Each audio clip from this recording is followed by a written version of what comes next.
True Crime Brewery contains disturbing content related to real-life crimes. Medical information is opinion based on facts of a crime and should not be interpreted as medical advice or treatment. Listener discretion is advised.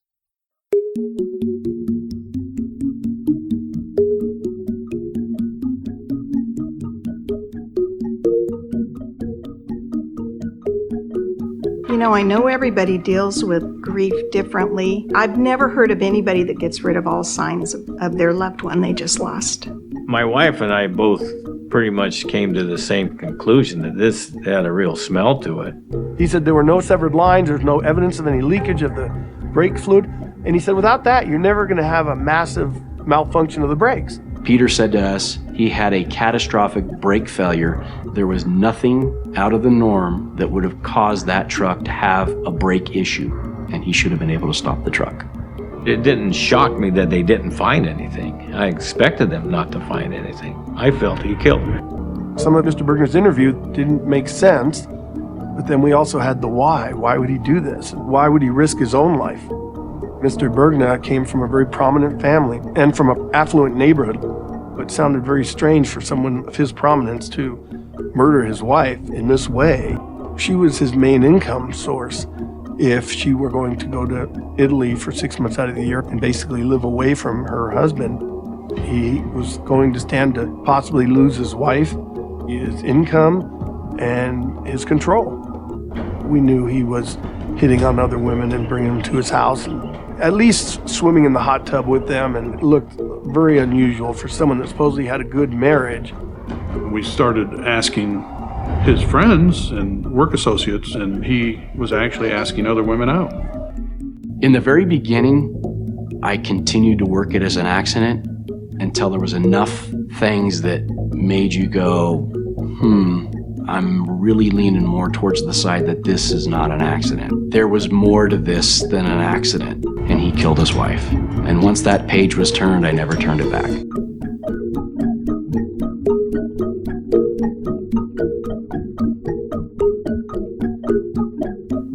Welcome to True Crime Brewery. I'm Jill. And I'm Dick. Acorn TV is your home for streaming British crime dramas and mysteries. It's the only place you can catch up and stream the newest season of the UK hit series Line of Duty, a cat-and-mouse thriller from the creator of Bodyguard that takes a probing look into police corruption. Now you can watch every season of Line of Duty and many, many more great shows on Acorn TV, free for 30 days. Just go to acorn.tv/brewery and use the code BREWERY, BREWERY. Peter Bergna picked up his wife Rinette from the airport and drove up Slide Mountain near their home to talk about their marital problems. According to Peter, the brakes on his truck malfunctioned, causing the truck to crash through a guardrail and nosedive off of an 800-foot cliff. Peter was lucky. He had somehow been expelled from the driver's side window and landed without serious injury on the upper slope of the mountain. Rinette was not so lucky. Her broken body was found inside the crushed truck, hundreds of feet below. Peter was the only one left alive who knew what happened between the airport and the crash. Police attention turned to him first because of his odd behavior at the scene, and then after a forensic analysis of the crash was done. Reports of infidelity and verbal abuse strengthened their suspicions. Our quiet end case today is Rock Bottom, the death of Rinette Bergna. Did Peter plot the murder of his wife? And if he did, would prosecutors be able to convict him of this crime?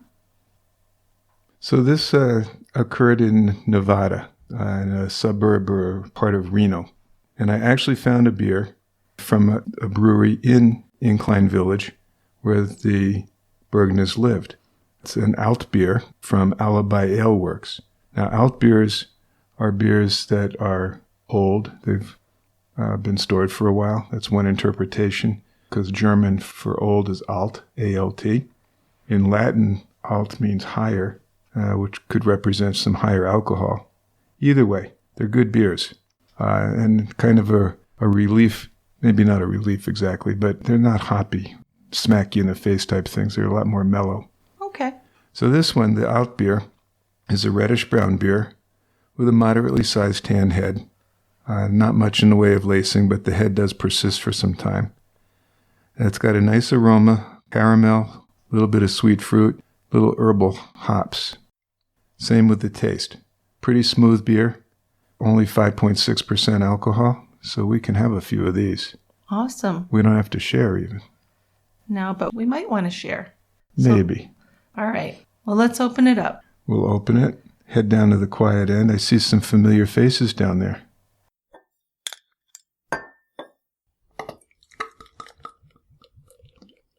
Let's go join them.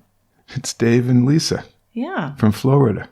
Those old hippies, they travel around the country in an old RV, and they dog sit. They do. It's really quite brilliant, and I think we should try it. Yeah, I'm liking this idea. It's kind of like a circle of people. People come and stay at your house and watch your dogs. You go where they are. It's really pretty cool. I'm going to check it out. So we'll talk to them about that after we talk about the crime. Okay. Let's do this. So I think we should start the crime is kind of going over the background of the characters in it, the people who were involved in this, Peter and Rinette. So why don't you start out by giving us a little background? Well, we'll talk about Peter first. Peter was adopted, as well as his older brother, David, and his sisters, Luann and Mary Ellen, 4 adopted kids. He went to local public schools, where he was an average student. Their father, Louis, was an attorney who was a prosecutor. Very strict guy, I think. He was strict, but Peter wasn't a rebellious kid. He didn't drink, he didn't smoke, he didn't try drugs, didn't go out getting girls pregnant. That's good. He was a pretty average high school kid. He played on the football team in high school. He played on there, but he wasn't like a big star or anything. No. And then he went off to college at Seattle Pacific College, which is a small Christian school. And there he majored in education. Now, 4 years later, he was working as a dorm supervisor at a private school in San Jose, California. And while he was there, he started to develop an interest in antiques, and he used to go out to garage sales and flea markets on weekends. He bought old furniture that he would restore and resell for a profit, and that was his favorite thing. He just loved making deals and making a profit. So he soon decided that what he wanted to do in his life was to make his living as an antiques dealer or appraiser. So he really invested himself into that. He did, and it sounds like he was pretty good at doing what he did. I think so. So he taught himself the antique business by reading books and attending auctions. And as he was learning, he left his teacher position and moved to the upscale Incline Village in the Sierra Nevada area. The village is on the Nevada shore of Lake Tahoe. Peter got a job at an appliance store to cover his bills, but then in 1986, after getting his antiquing license, he was hired as a freelance appraiser for the San Francisco-based auction house Butterfield's. So as a general appraiser, Peter would look over antique items and he would tell the owners how much money he thought they would get at auction. If desirable, he would encourage them, obviously, to auction their items at Butterfield's. So these things that he could find could be anything from family heirlooms to items somebody had found tucked away in a garage sale to who knows what, something thrown out. A large amount of his business dealt with trust estate officers who needed to sell the belongings of someone who had died. Yes, so he worked out of a home office in Incline Village, and he became in charge of West Coast appraisals for Butterfield's. He became quite well respected by his colleagues and his customers. Peter had developed the qualities of a prestigious appraiser, and he had in-depth knowledge of the history and the characteristics of items. So he was able to assess their value, and, which was also important, he was able to identify fakes. I always have this picture of an antique appraiser as some fussy little bachelor. Yeah, you know? Right. Well, he wasn't little. No, he wasn't little. He might have been fussy. He was a bachelor for a while. And he was a bachelor. Yeah. But it's just, kind of prissy individuals. Well, I don't think that's true. I think that's probably just I'm saying that's my bias. Yeah, right. Okay. So the antiques appraisal industry really depends on repeat business, and Peter knew how to influence people and earn their trust. He remembered names, and he was good at treating everyone as if their sale was important to him, even the smaller sales. And even though he enjoyed his job and it paid well, he was always watching out for this hidden treasure. He traveled across California, Nevada, Oregon, and Washington to meet with clients, attend seminars, and visit estates going to auction. He did really well, and Butterfields promoted him from a contract appraiser to a regional representative by 1996. So he was earning over $100,000 a year, and he became the first regional rep to produce a consignment deal, which was worth more than $1 million. So he was doing well. He was pretty successful. He was, and outside of work, he was known to many as a loyal friend. He was a real people person who could be a bit much for some people. He was what some people might call a close talker, and he frequently hugged and put his arm around strangers. A little Biden-esque. He's a Joe Biden. Yeah. But he surrounded himself with people as much as he could and admitted that being lonely was one of his greatest fears.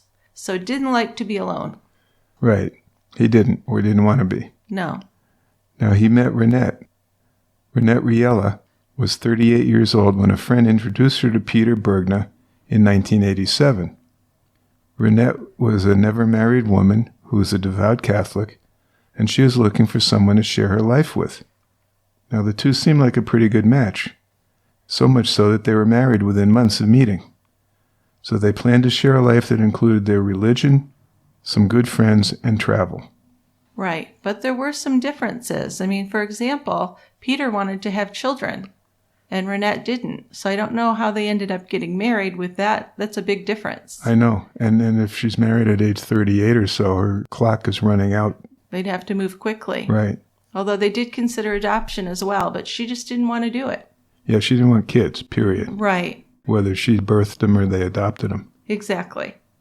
She was a pharmacist, and between the two of them, they made a good living of over $200,000 a year. They lived comfortably in Rinette's house, which was not far from Lake Tahoe, and that was also in Incline Village. It was pretty exclusive, but they weren't in the fanciest houses that were right on the water.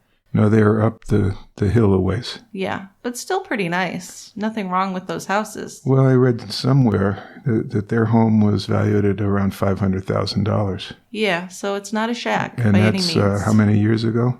25, 30 years ago? Yeah. Yeah, so that's pretty good. They're okay. Yeah. Rinette had come from kind of a rural background. She'd grown up on her family's dairy farm, which was outside of the San Joaquin Valley in California. The farm was on a ranch that her grandfather bought back in 1927. It expanded in the mid-1950s when her parents went and bought more land. Rinette had two younger brothers, Jack and Rick, and she also had a half-brother, her father's son by a previous marriage, but that child grew up with a grandmother in San Francisco. So even though she was the only girl, Rinette did her fair share of work around the farm.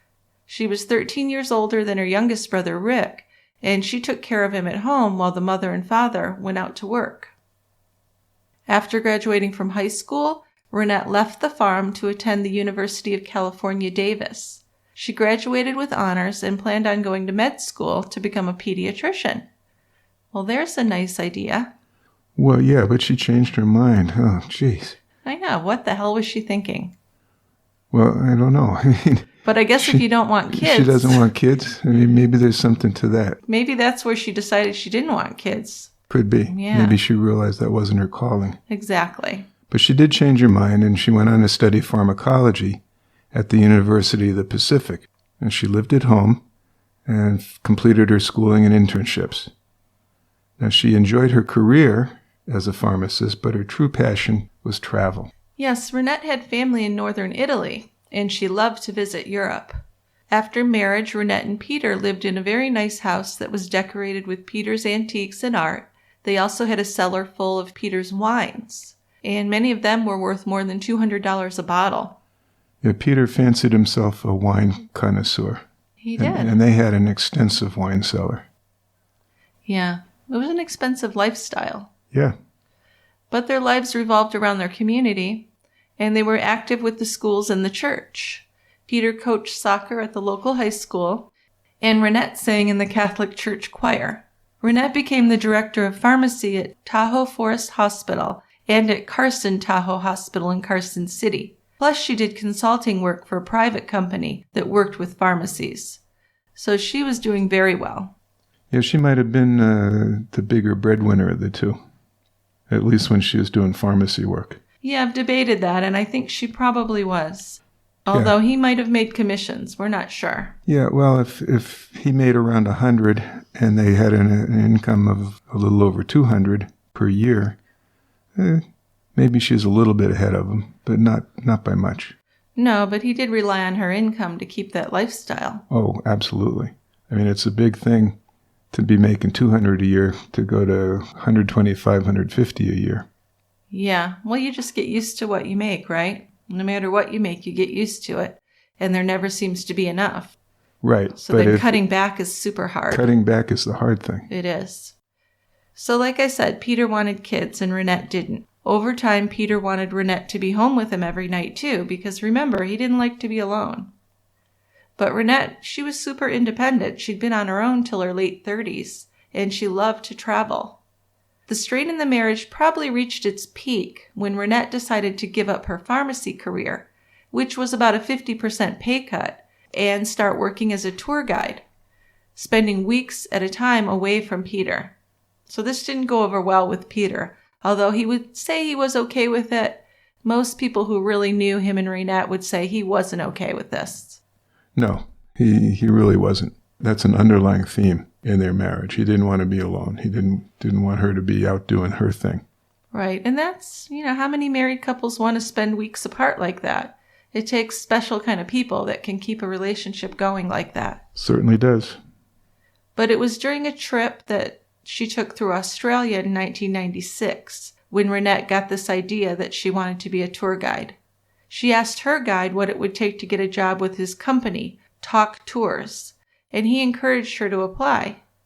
And she was thrilled when she was hired because her passion for travel was now going to become her career. It's a dream come true.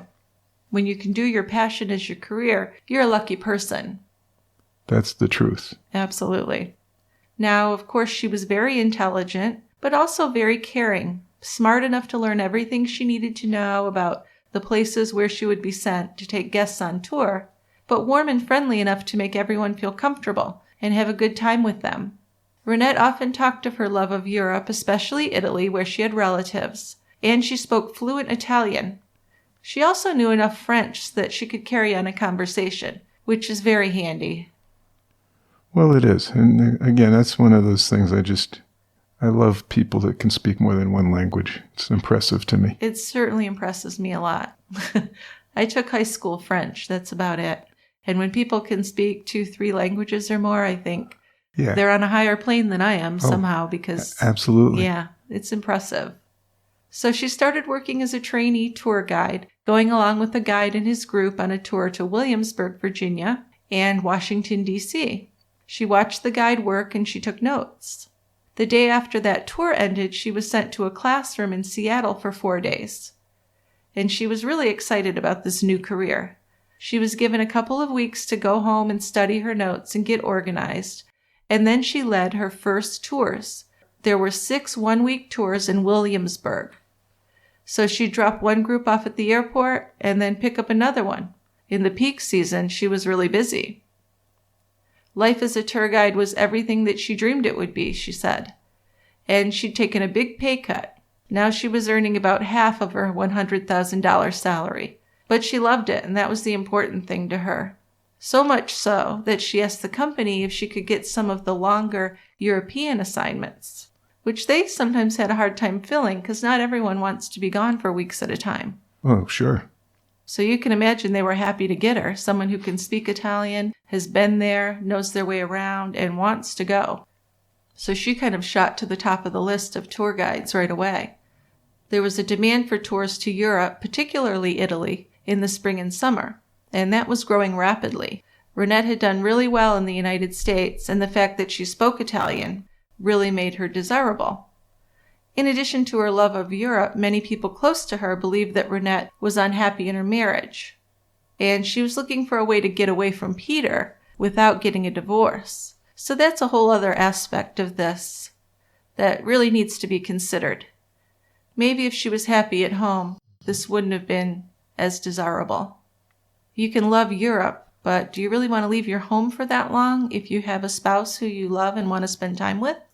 Well, that's an interesting point. Isn't it? Yeah. I mean, if you have a really good marriage and you're doing a tour guide and your husband's not happy with the length of time you're absent from home, it would seem maybe a compromise could be worked out. Yes, right. But it doesn't appear that this couple did that. She was all, I'm working. You do your thing, I'll do my thing. Yeah, so I think it kind of was a sign of trouble. Maybe not right in your face, but there was something brewing underneath there.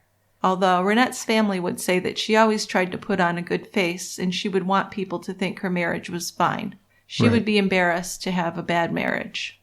So in March of 1998, Rinette brought Peter to Las Vegas for a conference that her company was holding for tour directors. A month after the conference, Rinette left for Europe. Her itinerary for the trip began with a training tour to Italy, and that was from April 22nd to May 4th. Then she planned to stay with relatives in Lake Como before leaving for a second training tour from May 8th to the 17th. After 5 more days off, which she again planned to spend with her relatives, she would lead her first tour. And that would be taking a group through Italy for 10 days. Then she could return home for a break. In all, though, she was on the road for more than a month, from late April to the end of May. And Peter wasn't going with her. No, he wasn't. Now, 10 to 12 weeks away from home is a normal assignment for an international tour guide. And while spouses are welcome to join tour guides whenever they are on their days off, they have to pay for it. And this was made clear to Rinette when she was hired, and she accepted those terms. She told her boss that aside from a few dates she couldn't work because of an antiques hunting trip with her husband, she was completely committed to her role as a tour guide. Yeah, you'd have to pay for your spouse, but it wouldn't be that expensive because I'm sure they could share your hotel room, so you wouldn't have to pay for lodging necessarily. It wouldn't be that expensive. No, you need a plane ticket and your own food. Right. Right. So it probably could be done, although then you also have to take time off work, so I could see why it might be hard to do that very often. But Rinette was so excited that she looked into buying a condo near her cousin's home in Italy. So it does really feel like she's kind of pulling out of this marriage. Yeah, I think so. If you're starting to look at property to live in, it's a bad sign. There's something going on there. When you bring that brochure home, it's always a bad sign. And how do you like the condo I'm buying? Yeah. So, she talked to a real estate agent about buying a unit in a condominium complex that was under construction. And according to her cousin in Italy, Rinette was holding off on that decision just until September, that fall, to see what the condo units looked like when they were finished. So it sounds like she was going to do it, right? She was serious. It sounds like she's ready to go. She just wanted to see how it would look when work was completed. Yeah, so you have to wonder what kind of discussions were going on between her and Peter. Was she doing this on the sly? Was this something they were talking about? Was he going along with it? Was he angry? I mean, that's something that only the two of them would know. We don't know. We don't. But it really is an interesting thing to think about in the context of this story and what eventually happens. Isn't it? Because the more Rinette was gone, the more Peter would complain. But he said he missed her, which sounds kind of like a nice thing. He would go to sports games at the high school in the evenings, and he would spend time with friends. He would take some business trips too, but he said that most nights he was home alone in front of the TV. And he didn't like that. No, he wanted his wife home with him. He did. So May 26, 1998, Rinette sent Peter a fax from her hotel in Florence. There was no indication of any tension between the two of them. She wrote that she would see him that Sunday and signed off, "Love you, Rinette." 5 days later, Peter picked Rinette up from the airport and drove her up the side of the mountain. Let's just take a second here. Yeah, let's. She's been away for 4 to 6 weeks? Yep. And she's been working hard, probably exhausted. Yeah. And then she's flown through half a dozen time zones. Jet lag. She must have been really ready to hit the sack. And instead of going to their home, which I would insist upon, they say, well, let's go up the mountain. Yeah, it's very weird. It's weird to me. And it's not like he had a picnic or anything. Like, oh, I have a surprise for you. We're going to go up and have a picnic, No, this is nighttime. If he had food and a bottle of wine, I might say, okay. But no, it's all very fishy from the get-go. It is. When you look back at it, knowing what happened. Yeah. And you start hearing the stories, it is. It's suspicious from the very start of the story. It is. So let's keep that in mind as we get to the crime itself. Okay. If it was a crime, that's something we can debate. But Peter's blue Ford F-150 pickup stopped at the end of the road near the gate blocking off the parking lot to the Slide Mountain ski area. It was just before midnight, and he got out of the truck. He was wearing blue jeans, a dress shirt, a jacket, canvas shoes, gloves, and a green and white baseball cap with Incline written on the front. And he was smoking a cigar and pacing. A few minutes later, he got back into the truck and drove from the ski area with the radio on and the window rolled down. Heading down this road, rarely used in the skiing off-season, he drove a few hundred feet to a wide left turn, where the road was wide enough to pull over to the side next to the guardrail that separated the road from the side of the cliff. So does that make sense to you? Am I describing the road okay? Yeah, they're coming down the mountain. Yeah. And they get to a place where the road curves to the left, and on the right side, the road was wide enough to pull over off the road and yeah, like if you wanted to look, like a lookout. By the guardrail. Yeah. And the way that the road was created was so that it actually was very easy to stay to the left. Was it kind of slanted? It was, yeah. Yeah. Maybe slanted isn't the right word. It was raised on the outside. Right, so that things would move towards the mountain, not away from it. Right. And it was by no means a sharp turn. No. We've seen the recreation of the accident and the road that was being traveled. Just a smooth little curve, really. Yeah. I mean, you wouldn't like it because it's up a hill. No, but it's not like those switchbacks that make me cry. Well, you'd be crying. Yeah. Well, you wouldn't be taking me up there, I guess. No. But next to the guardrail, there was a windsock, because it was a jumping off place for hang gliders. And that's where Peter pulled over. Yeah, and when he did that, somehow the truck plowed through the guardrail and plummeted down 100 feet or so before tumbling another 600 or so feet. Camper shell on the back of the bed, the truck bed, went flying off as the truck went down the hill. And this scattered clothes and suitcases and books and gas cans without their caps. Interesting. Yeah, that's an interesting little piece of information. Now, the truck landed upside down, facing uphill in the rocks and bushes. Obviously a fatal crash. But Peter wasn't in the car, the truck, just Rinette. Peter was hundreds of feet back up the slope, apparently lying on his stomach and clinging to a branch with one hand and his cell phone with the other hand. And this is according to the story he told the 911 operator and to the police. He was screaming hysterically to the 911 operator and shouting, "Rinette, Rinette." Yeah, below him in the crushed remains of the truck, poor Rinette was dangling upside down from her seatbelt. Peter's 911 conversation was difficult because the operator couldn't get his location out of him, and she couldn't get it by tracing the cell phone, so she really needed him to tell her where he was. But it got to the point where he almost seemed evasive, as if he was stalling, so that they wouldn't find him right away. And that's definitely what investigators would grow to believe.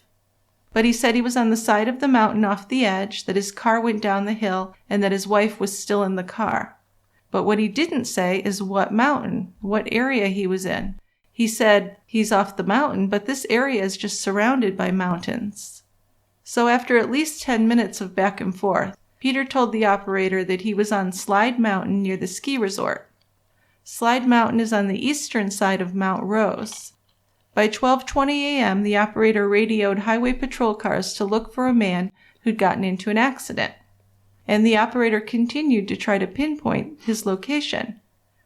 She asked how far down the mountain is the vehicle, and he said he couldn't even see it. 2 highway patrol cars from Reno were sent out to look for him, and that would allow rescuers to go up both sides of the mountain. Deputies from Incline would go up the west, and the highway patrol troopers from Reno to the east. so there would be at least 4 police cars looking for him. Right, and all the operator could really get from Peter was that he had crashed his Ford on the mountain, that he had been thrown from the truck, that his wife had stayed inside the truck. He complained of back pain, so the dispatchers also called for medical help. Now, the Nevada Highway Patrol dispatcher had been on the phone with Peter for more than 15 minutes, which was like forever in 911 rescue operations.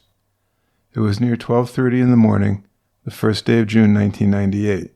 There were highway patrol cruisers, sheriff's cars, and a care flight helicopter, all looking for him on Mount Rose. And still, all they really knew about his location was that he was somewhere off the road, clinging to branches and rocks, his back and head hurting. He was sobbing, he was hyperventilating, and screaming for a woman named Rinette, who he believed was still in his truck somewhere further down the mountain in the darkness. Yeah, the dispatcher asked Peter if there was anything the rescuers could look for to help find him, because he still didn't tell them where he was. And he said there was a big hole in the fence. Now, this was the guardrail, not a fence, and they quickly figured that out. It was Police Officer McClellan who located what he hadn't found on the main road, which was a ripped-out section of metal guardrail at a scenic turnout area. This metal railing was bent back, exposing a big hole, big enough for a car to go through. McClellan pulled his patrol car to a stop in the turnout next to the hole, got out and walked to the edge, finding his way with his flashlight. It was a clear night. It was about 60 degrees. McClellan was comfortable in his short-sleeved uniform shirt. Peering over the edge of the precipice, he could see the figure of Peter lying down less than 100 yards down the hill. He called out and Peter answered. Peter yelled that he had been thrown out of his pickup and his wife was at the bottom of the hill, still inside of it. McClellan was just about to work his way down the mountainside when he noticed something on the side of the road next to the guardrail. And it was a white and green baseball cap with incline written on it. So the police officer, McClellan, thought this kind of looked out of place, wondered how it got there. Yeah. So McClellan would later estimate that he went about 80 feet down the hillside before he got to Peter, who was lying on his side, his head resting on his cell phone. He showed no obvious signs of injury. He had on jeans and a jacket, but none of his clothing was torn or dirty. No. I guess he had a patch of dirt on the butt of his pants. Right, but he wasn't injured like you might expect. No, he wasn't all scraped and beat up. But if he had been expelled from the truck, he would have gotten some injuries, wouldn't he? Well, you would think so. That's what the police thought. It's making them suspicious, let's just say that. Yeah, right from the start. This Yes. is a hokey story. Well, and it wasn't like he was on that steep of an incline in that part, right? He could have gotten up. Right. So Peter told McClellan that his vehicle had fallen farther down the hill. Meanwhile, at the turnout, a second highway patrol trooper, John Schilling, arrived, parked his patrol car next to McClellan's, and was making his way down the hill. Like McClellan, Schilling had trouble finding that location. Schilling parked his car in the turnout, and he kept his headlights on. He got out of the car, and he saw the big opening in the guardrail. He also saw a hole in the ground where one of the support posts had been. The pickup had crashed through with enough force to rip apart the railing and to knock out the support post, apparently. He, too, saw that hat on the ground with incline written on it. Schilling made note of these facts because he was a trained accident reconstructionist. Once the victim or victims were found and they were sent for medical treatment, it would be up to him to figure out what had happened, to kind of put all the pieces together. Why did this pickup fly over the edge of the mountain? Because this wasn't a steep turn. But there are all kinds of factors like alcohol, drugs, a lot of things could have come into play that they need to determine. Oh, sure. Peter was complaining of back pain, and he said he couldn't move his leg, which were possible signs of a spinal injury. But the complaints kind of conflicted with his apparent condition. Schilling thought that Peter appeared to be in good, normal condition for somebody who had been thrown from a truck that went over a cliff. There were no wounds, no blood, no obvious broken bones. Like you said, he wasn't even that dirty. Then Schilling was joined by the 2 sheriff's deputies, and they came stumbling down the slope. Schilling told them to stay with Peter so he and McClellan could look for the truck. It was about 700 feet down that hill that they found the wreckage of the pickup truck. So I'm a little impressed that they went down there without any ropes or anything. No kidding. Yeah. Now, it wasn't a complete straight drop-off, obviously, but still. It wasn't an easy thing to do, and it's the middle of the night. Right. A care flight helicopter arrived to take Peter to the hospital, and its lights lit up the whole area. They saw that the truck was upside down with its headlights broken out. The crash had completely crumpled the cab with the roof crushed all the way down to the top of the seat's headrests. Rinette was in the crushed cab. She was hanging upside down, still strapped into the seatbelt that was wrapped only around one of her arms now. The driver's side airbag had deployed, but the airbag in front of her hadn't opened. So they pried open the disfigured door, pushed aside debris, and reached into the upside-down cab as far as they could. They checked her for a pulse, 'cause you never know. But there was no pulse. They had to pry open the door and then cut away the seatbelt and pull Rinette's body out of the vehicle. They laid her on the ground, and her face and body were just really torn up. This was a violent crash. Well, she went 700 feet, buckled in, with this truck flipping around. And it was totally crushed. No wonder she was damaged. She was very damaged. I mean, her body was just a wreck. But the care flight hovered overhead, and Schilling signaled to them that their services weren't needed for her. But back up the hill, paramedics were taking care of Peter, who did seem in very good shape for someone who had been thrown from a car. The paramedics were surprised, and they continued to check for injuries on Peter. It wasn't making sense for him to have survived this accident with no significant injuries. But, sometimes strange things happen. Peter did have 100% feeling and control of his extremities. He had no pain to any of the areas that the paramedics touched and moved, and the problems were just his complaints of ankle pain and this non-specific back pain.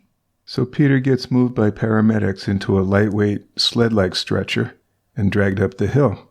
And the care flight helicopter had landed in the parking lot of the Slide Mountain ski area, and they were waiting to transport him to the hospital. So Peter told the nurse on the helicopter that he had been driving down the hill, lost control, hit the brakes, but the brakes didn't work and his truck went off the cliff. The nurse asked Peter if he'd had his seatbelt on, because the seatbelt could cause a particular kind of injury, and she wanted to look for that. He said that he hadn't been wearing it. So the next question is, were you ejected from the cab? Yes. She checked for the kinds of injuries usually found in a traffic accident where somebody has been ejected. That would be trauma to the head, to the chest, the pelvis, the neck, or the spine, and she found nothing. She asked him where it hurt most, and he said his ankle. Now, she found swelling and figured it might have been sprained or possibly broken. Yeah, now during this transport, I guess he became hysterical and began crying. My wife, I think she's dead. And he said this repeatedly between sobbing noises.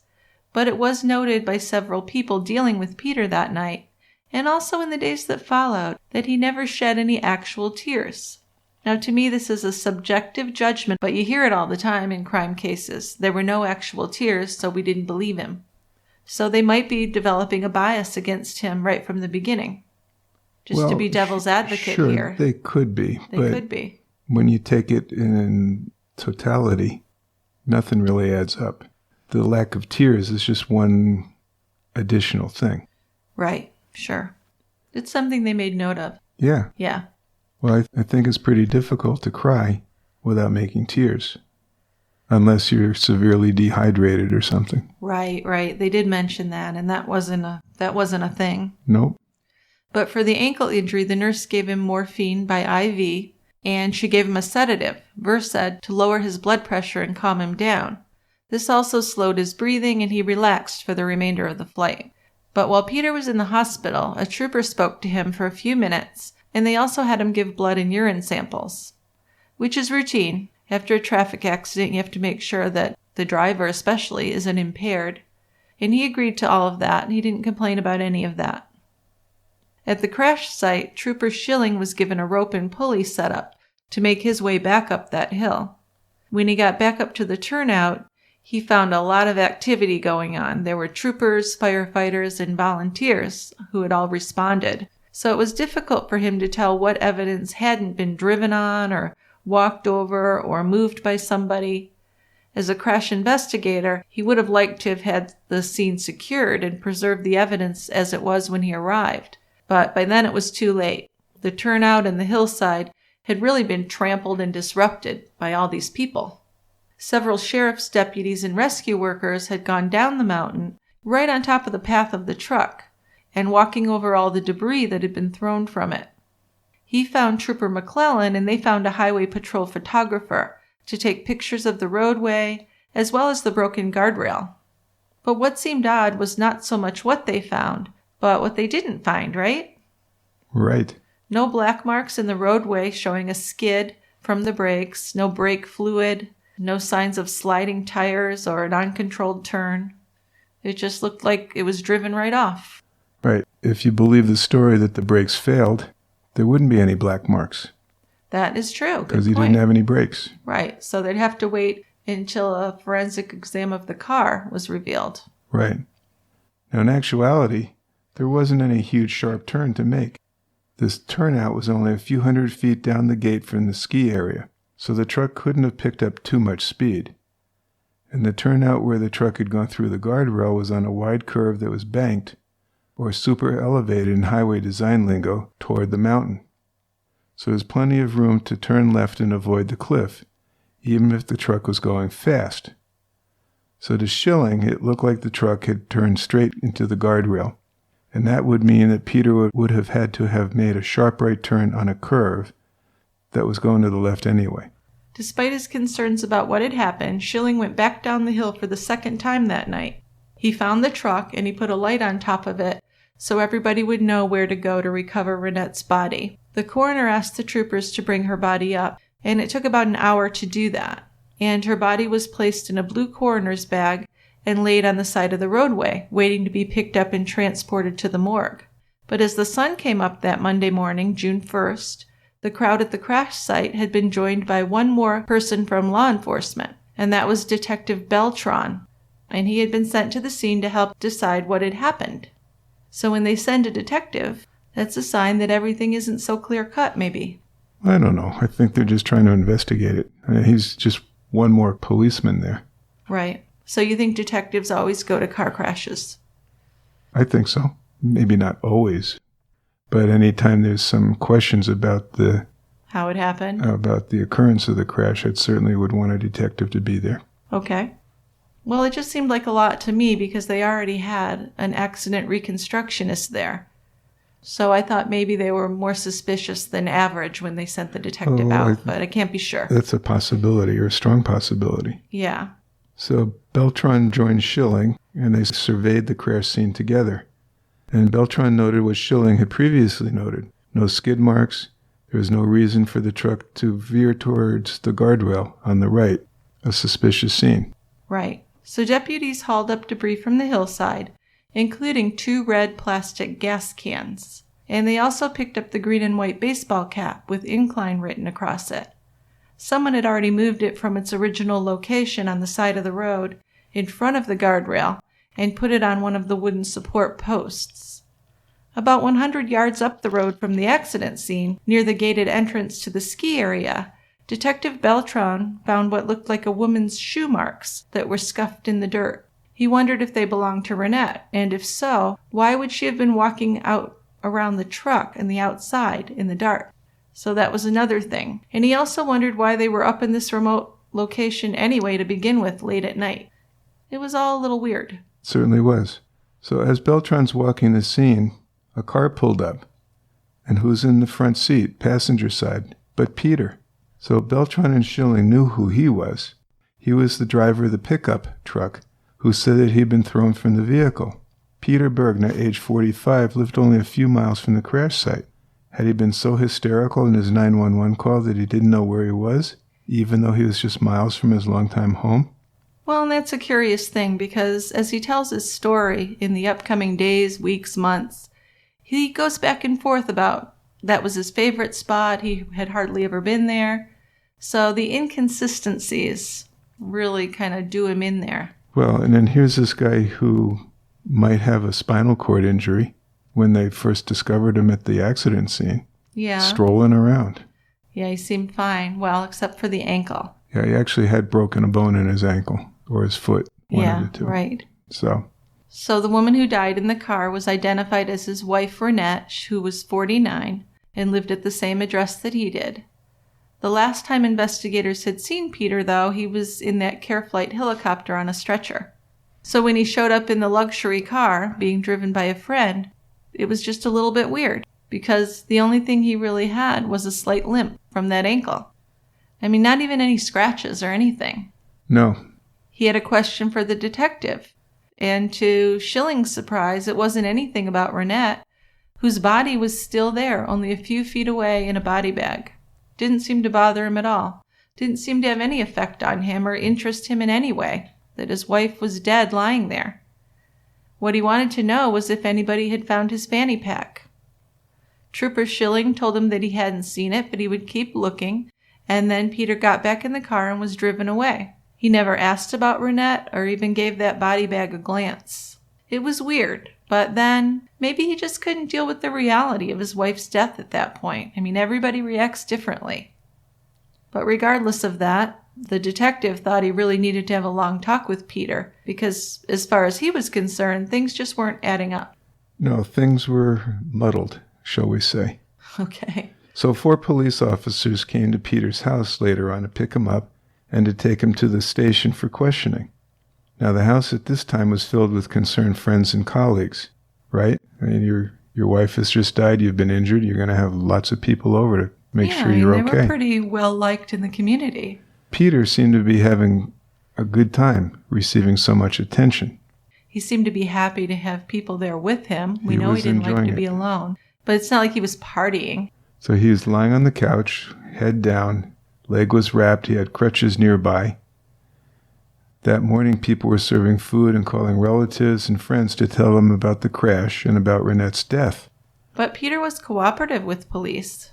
Detective Beltran asked him if he still had the clothes he was wearing the night before, and he pointed to a white bag near the front door. Once he was at the police station with them, he was led through the lower-level entrance of the 2-story building into a small office. The officers inspected his injuries, and Detective Beltran noticed how minor the wounds were. He just had the swollen ankle and a tiny little abrasion to his head that was small and superficial, almost like a little carpet burn or something. Otherwise, this guy who said he'd been ejected from a truck onto the rocky mountainside was unscathed, looked totally okay. Looking really good for being thrown from the cab of the truck and tumbling 100 feet down the mountain. Yeah, that's true. I mean, they said he was 80 to 100 feet down. That's a fair distance. So you almost wonder if he just scooted down there, but we'll get to that. But as Peter was interviewed, they did tape record it. They audio taped it. And the first question he was asked was to explain in his words what actually happened leading up to this accident. You know, why were you out there in the first place? Was kind of the thing, right? Right. So Peter began by telling the officers that he and his pharmacist wife, who was now a tour guide, had driven up to the mountain on her first night back from a European tour to look at the lights and to talk about their marriage. So he told the officers, "I'm a lonely guy." Almost looking for sympathy. I mean, if you watch any of these interviews, he looks like he wants them to feel sorry for him. Well, yeah, he's just lost his wife. Yeah, but I mean, even before he lost his wife, he was a bereft. lonely guy. Yeah. Right? So he also told the officers that one of our favorite spots was to go up to Slide Mountain and to sit by ourselves from time to time and look over the valley and think. So he says that after picking up Rinette at the airport, he told her, "Let's go talk at Slide Mountain." Maybe hell no would be the correct answer to that. Yeah. And we don't know what she said. We don't know how much she was into this or cooperating with this. But Peter said they drove up there and talked for about an hour. Then he said he got out of the car and smoked a cigar. He said that the end of the conversation was exciting for him because Rinette told him that she would cut back on her travel and that she would be home with him more. So he said he was happy. He said that last year she was gone almost 3 months of the year, and he really wanted a wife who was home with him. But 3 months of the year means she was home 9 months of the year. Yeah, it doesn't sound that bad, really. No. But up on the mountain, he said that they started to just chit-chat, and they caught up because she'd been gone for 6 weeks. And they didn't talk a lot on the phone because this was before you had the unlimited coverage and things like that, so the long-distance bills were huge. Right. Then he suggested that they drive down to the next level and look at the lights overlooking Reno. But they never made it that far. No, because they began driving down the mountain, and Peter said that he started to brake, but the pickup wasn't slowing down. It wasn't stopping. He couldn't figure out why it wasn't stopping. And then the next thing he knew, he hit the guardrail, and he woke up in the dirt. He didn't see where his car was, and he started calling out for his wife. So I would think if your car wouldn't brake, wouldn't you turn to the left? Wouldn't it be better to kind of crash into the mountainside a little bit than to risk falling off of the mountain? Well, it would seem so. Now, I guess in his defense, you could say it's midnight, it's dark. He panicked. He didn't know which way to turn. But yeah, I mean, the road is banked that way anyway. You could just follow the curve and end up on the left side, crashing into the mountain. But for some reason, he went the right side and went through the guardrail.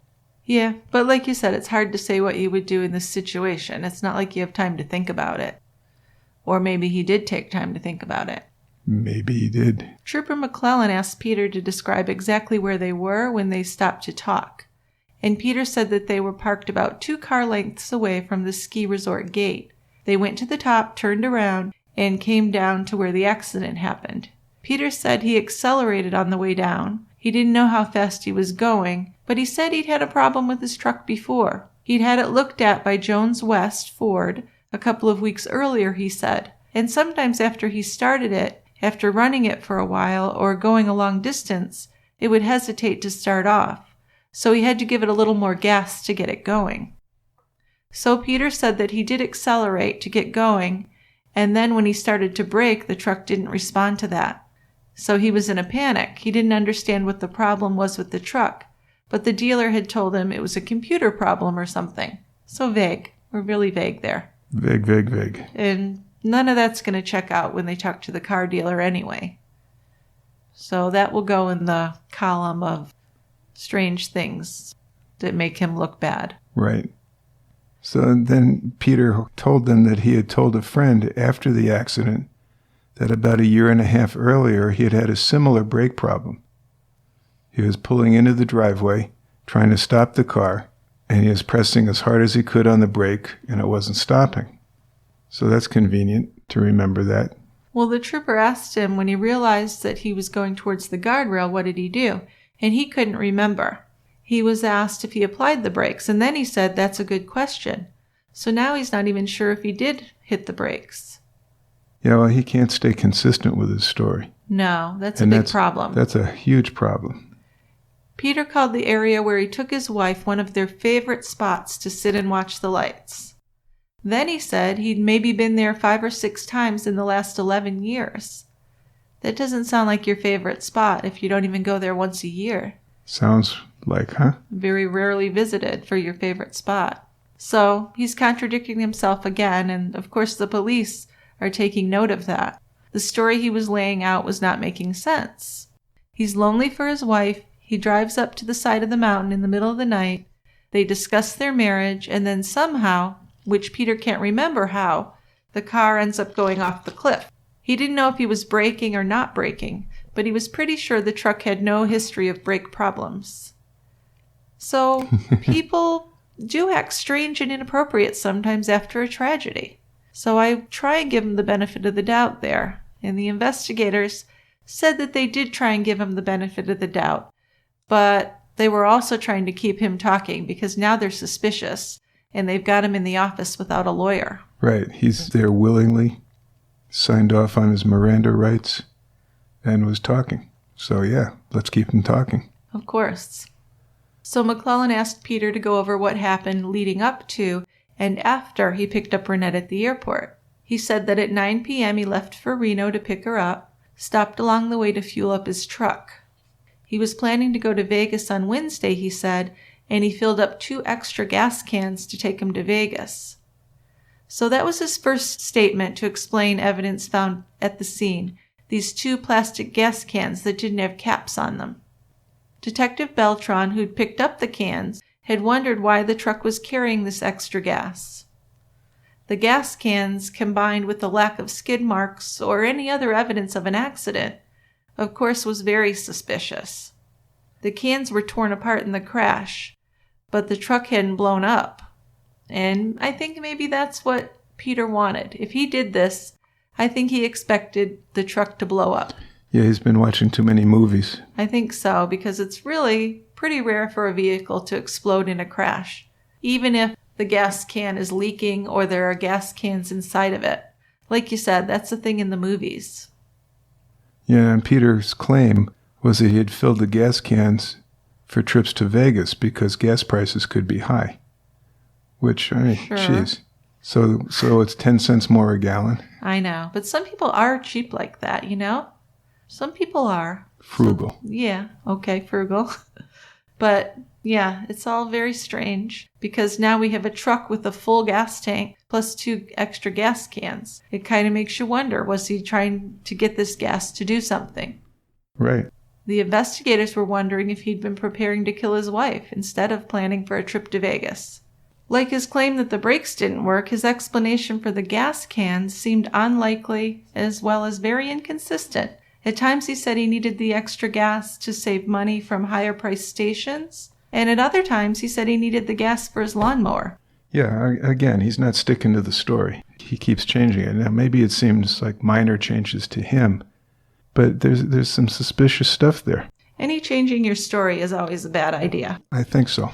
Because if something really happens, there's only one story. If you change it, then you're lying for the most part. Well, you're starting to think what's going on. Right. Peter admitted that he and Rinette would occasionally argue, like most couples. And this was over small things like money and household chores. He said that he was lonely with her traveling so much, and he was very happy that she had agreed that night to spend more time with him at home.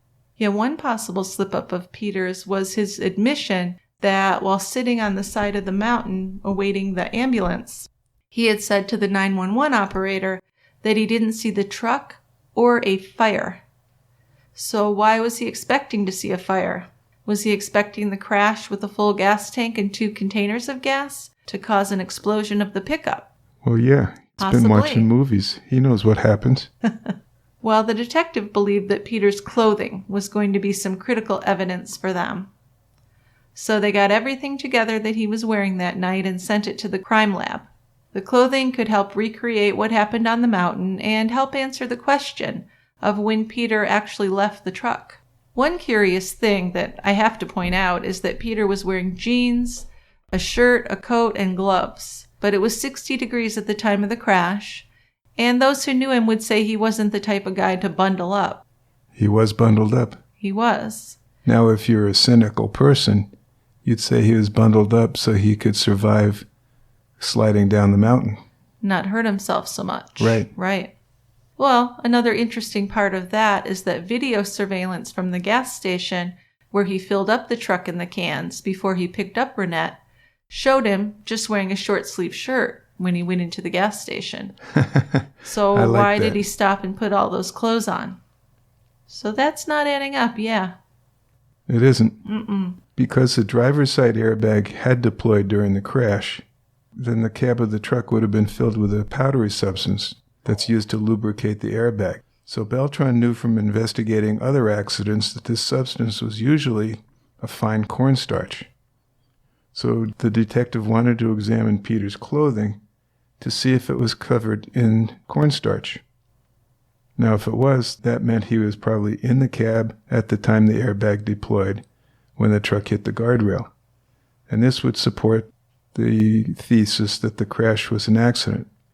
But if there's no cornstarch on the clothing, that would suggest that Peter was not in the truck when it went over the side. Well, investigators knew that the passenger side airbag hadn't gone off, and Peter told them that he'd turned it off because Rinette was a small person, and he'd heard it wasn't safe to use airbags with smaller people. She was 4'9" and 120 pounds. I know that I have heard that. We don't want infants or young children in positions where they get hit with an airbag because that can cause serious damage. But I'm not sure that an adult who's 4'9" and 120 pounds would be injured. I don't know. I mean, that is pretty short. It's a small person, that's right. So if that was the only thing, I would say that's not that suspicious. Right, but there's a lot of other things Right. that kind of implicate him. Peter revealed that he'd been to the site of the crash on the day before, so that was interesting. That's very interesting, isn't it? Yeah, he'd gone there with his friend Alan Walker's brother, Doug, and 2 of the Walker children. These were neighbors. The investigators thought it was an incredible admission because not only had Peter been to the scene the day before the crash, but he actually got out and walked around and got a good look to know how steep and dangerous it was. Peter had downplayed the seriousness of their talk on the mountain, the talk with him and Rinette, saying only that they'd discussed her traveling and that he was lonely, and that they'd come to an agreement that she would travel less and he wouldn't be so lonely. But actually, I think there was a lot more to it, and the police were pretty tricky. They were. They brought up that there was a caretaker up in the ski area who had overheard a loud argument where divorce had been mentioned. Now, there wasn't any caretaker, but Peter took the bait and said, well, yeah, we had been discussing divorce. No, so this is the first time he said anything about divorce. Sure was. And the possibility that the caretaker had heard this conversation seemed to have forced the admission. Oh, absolutely it did. And next, Peter was asked about the life insurance on Rinette. But couples earning what they did are usually pretty well insured, and the fact that she was insured for $250,000 is normal. I don't find that suspicious. No, and it wasn't a new policy. No, I think it was... It had been in place for a while. Well, for a while. But what was unexpected was that Rinette was going to inherit property from her family that was valued at $600,000 to $800,000. So the question was whether he would also qualify to get that inheritance now that Rinette had died. The detective asked Peter about it, and Peter suggested that he really probably wouldn't get that money. But the investigation would later find that this wasn't true. And Peter's description of the insurance was a little off, too. He'd kind of downplayed that. Yeah, by 50%. Yeah. And, it'd gone into effect in August of '97. That's 9 months before the accident. That's not that long. No, it's not, but it's not like he took it out the week before. No, and it's a reasonable amount. Yeah, but under the terms, Rinette and Peter each had not only the $250,000 in term life, but there's an additional $200,000 each that Peter hadn't mentioned in the interview, and this money covered accidental death. So the couple's insurance broker would later say that Peter didn't seem to want that much insurance, that the $250,000 was Rinette's idea, and Peter wanted less. Now, the broker said he pushed the low-cost accidental life coverage. Nevertheless, Peter stood to receive a check for about $450,000. As far as the inheritance, that was a little more complicated. It was. Back when Rinette's mother died in '94, she and her 2 full brothers, Richard and Jack, drew up a partnership agreement so each sibling would get a 1/3 share of the family farm, which was estimated to be valued at about $664,000. Her brother Richard still lived on the property and worked the farm, but each sibling was entitled to a share of the property, and that was worth about $220,000. As drafted by a lawyer, the agreement said that if one of the siblings died, that 1/3 share of the farm would go to the sibling's husband or wife. But there was a catch to this. The agreement said that the spouse had to sell his or her $220,000 share to the other surviving siblings, and the siblings had 2 years to come up with that money. That way the farm would stay in the family. That was the big concern. But now, if you look at all that, Peter was expecting $220,000 within the next 2 years when Rinette's brothers bought him out, and that plus the insurance made Rinette's death worth over $650,000 for Peter. That's a little bit different take on things, isn't it? Yeah, so it makes him look suspicious that he downplayed it. So as they read through the complicated land inheritance deal, investigators found out something interesting to them. If Peter and Rinette divorced, he would have gotten none of that. Rinette would keep her share in the farm, of course. So there's only one way that Peter could get that money, and that was if Rinette died. That's the only way. So as detectives reconstructed the story, we have Peter Bergna, a lonely man, angry at his wife for her traveling for long periods of time away from him, picked her up at the airport, and immediately drove her up the side of the mountain. They had a discussion that may have been heated on the problems in their marriage, including her new job as a tour director and his concerns over money. Divorce was brought up, probably by Rinette, but Peter insists the conversation ended well. Then, somewhere between the end of the road and the turnout, Peter lost control of the truck. The vehicle flew off the mountain with Rinette strapped in her seatbelt and crashed hundreds of feet below, killing her. Peter had managed to get out of the truck somehow, suffering only minor injuries and calling 911 for help. There were no skid marks and no sign at all of a truck that had brakes, steering, or mechanical problems. Peter himself doesn't know what happened. He doesn't even know if he was braking or not. Yeah. So if you look at this, right, what do you think? Well, it's definitely worth further investigation. He couldn't explain why he didn't just turn away from the cliff toward the mountain on the wide, gradual curve in the road. And his explanation for having the 2 gas cans in the truck, that he needed the extra fuel for a trip to Las Vegas, and then he said he needed to fill up his lawnmower, was not believable. I mean, they're both really not very believable, but then the fact that he's inconsistent really makes it look bad. It does. And he contradicted himself on whether his wife had ever even been to that side of the mountain. At one point he'd said that they enjoyed the romantic view and it was one of their favorite places. And then he said that she had never been there. Also, Peter had been to that spot just the day before. Then there was Peter's apparent lack of emotion over his wife's violent death. In his interview, he seemed irritated by the problems in their marriage, and he was kind of complaining about her, like you might complain about an ex-wife. And finally, there was the financial payoff for him if Rinette died, which he seemed to want to downplay. Well, sure. I know I'm going to inherit almost $750,000, but I'm so sad. Well, I mean, that can happen. I'm sure people do inherit a lot, and they'd rather have their spouse alive. That does happen. Not in this case. Well, I'm just trying to be objective here. So if a detective thinks somebody's lying or wants to rule them out as a suspect in a case, it helps to have some objective validation. So in the case of the motor vehicle death of Rinette, investigators saw so many problems in Peter Bergna's first interview that they wanted a more objective gauge to see if the contradictions came from him being nervous or if it was related to the trauma of the event. Well, a polygraph wouldn't be definitive, but it could help them decide what to do next, and Peter agreed to take the polygraph.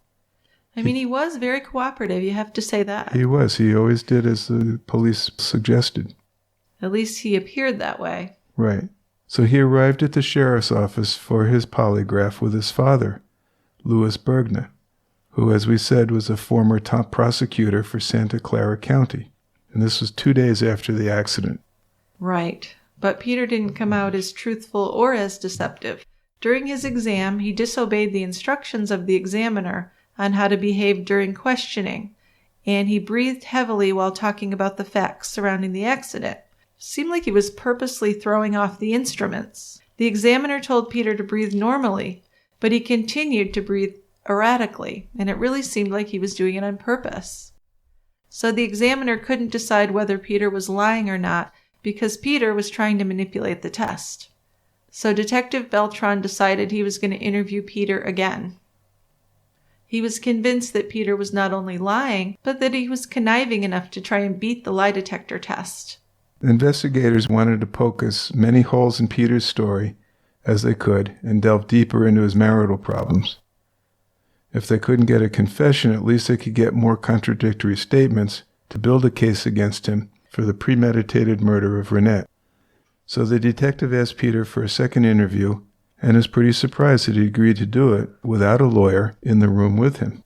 And this interview with Peter was videotaped, so this one we've seen. Peter gave a more positive version of his chat with Rinette before the car went off the cliff. He said that they planned to go home and make love that night.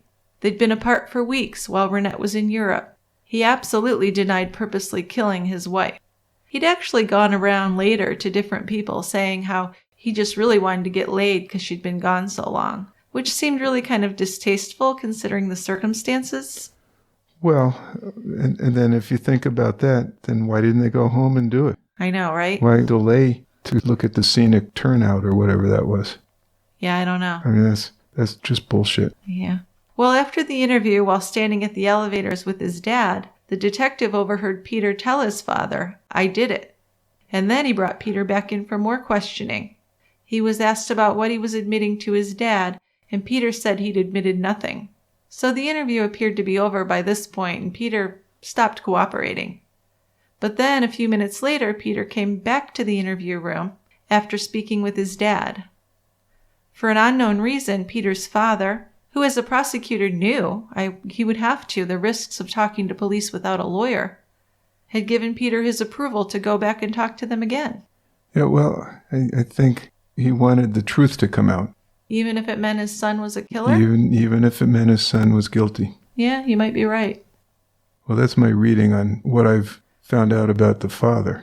He was that kind of a guy, yeah. Pretty principled guy, no shades of gray. Yeah, I think you're right. So that wouldn't be too weird to me about his father. Right. Getting him back in there. Well, also, his father stayed in the room with Peter and the detective almost as if he was the second interrogator.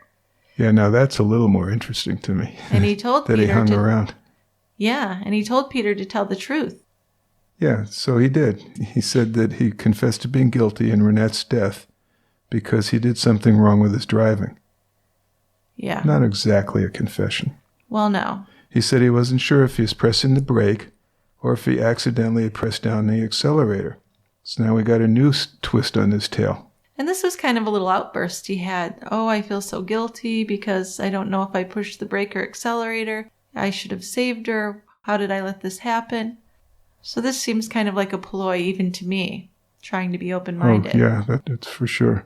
Detective Beltran said he had found women's shoe prints at the scene, and then he suggested that Peter was lying when he said that Rinette never got out of the car. But it was never shown conclusively that the footprints belonged to Rinette or Peter. They were like little scuffs. You couldn't tell whose feet they were from. Peter said that he had only been driving 20 to 25 miles an hour that night, but the detective said that wouldn't be fast enough to break through the guardrail, and he had to be going 45 to 50 miles an hour.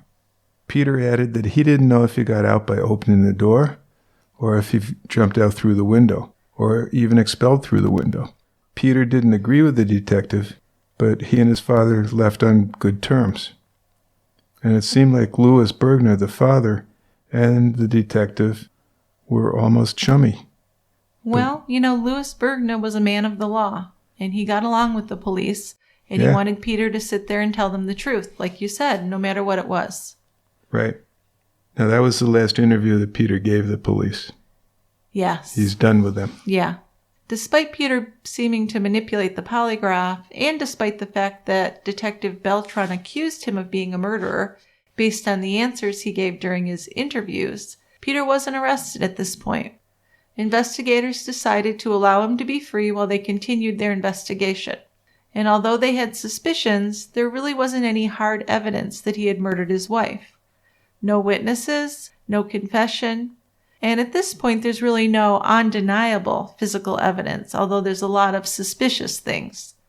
So they needed more evidence. The DA wasn't going to prosecute with what they had.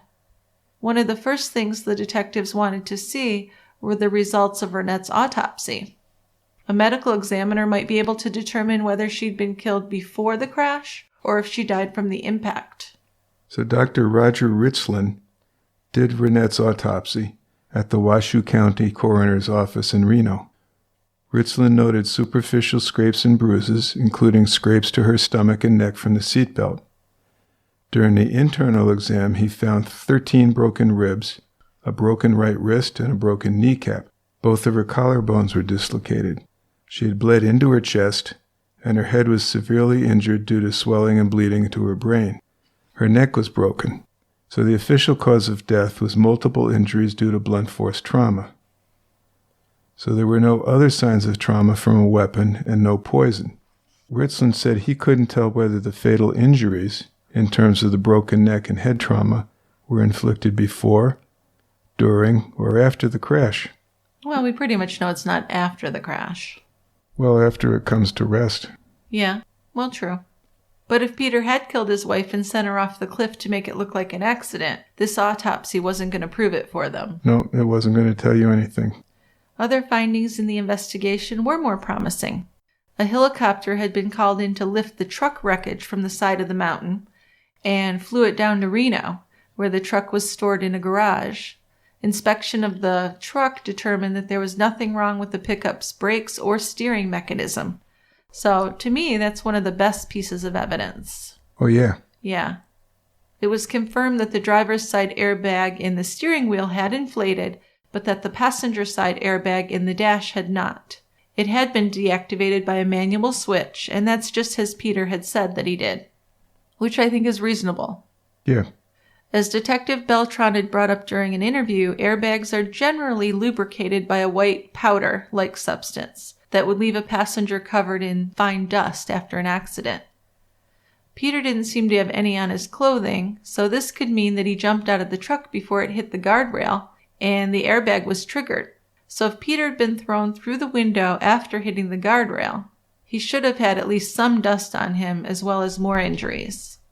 And by that I mean through an open window, of course, because his window was open. It was.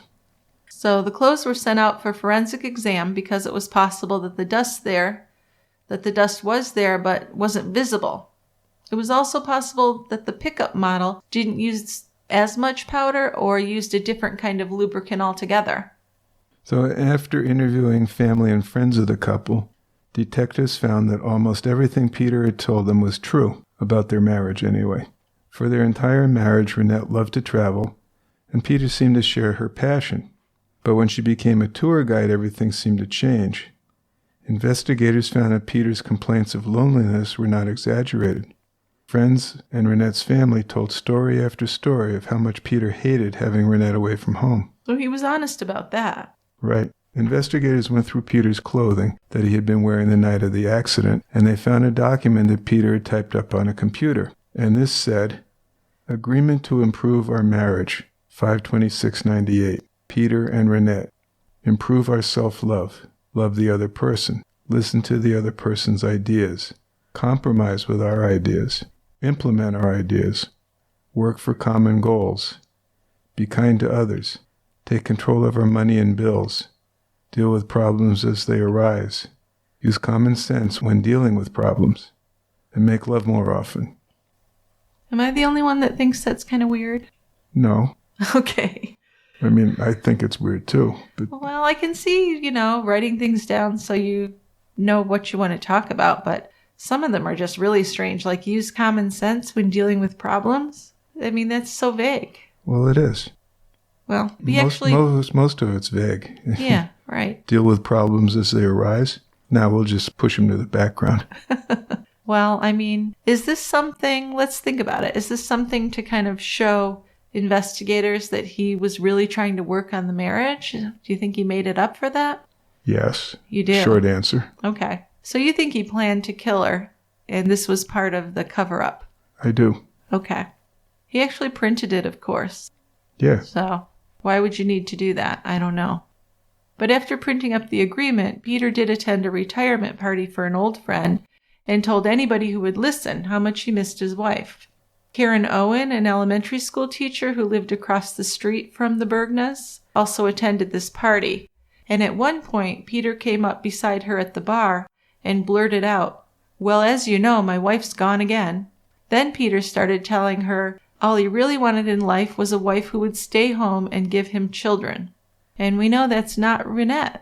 Nope. So he might as well be saying, "I want to be married to someone else," the way I see it. You're right.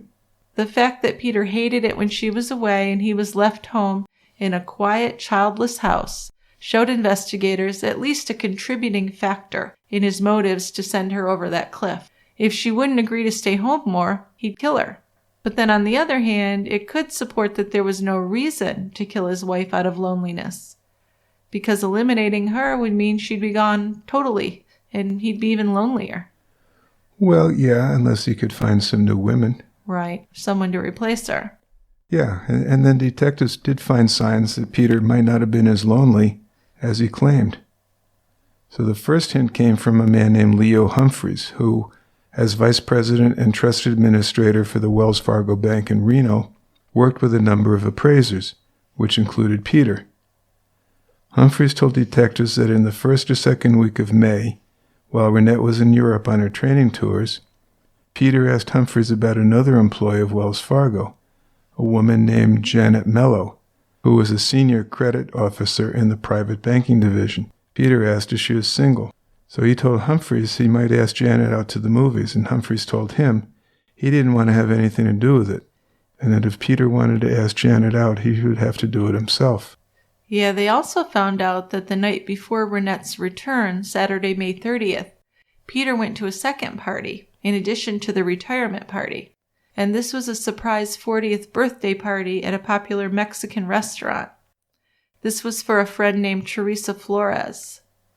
Teresa had known Peter for about 5 years. They met at Incline Village Middle School when Peter was coaching her daughter's soccer team. So they'd been platonic friends.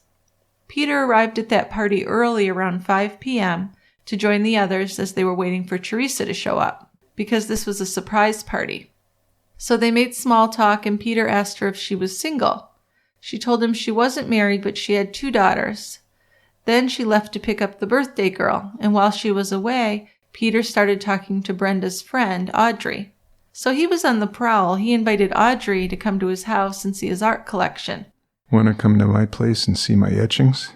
It was going to be a while before Teresa showed up, and his house was nearby, so Audrey got in his truck and drove to his house with him.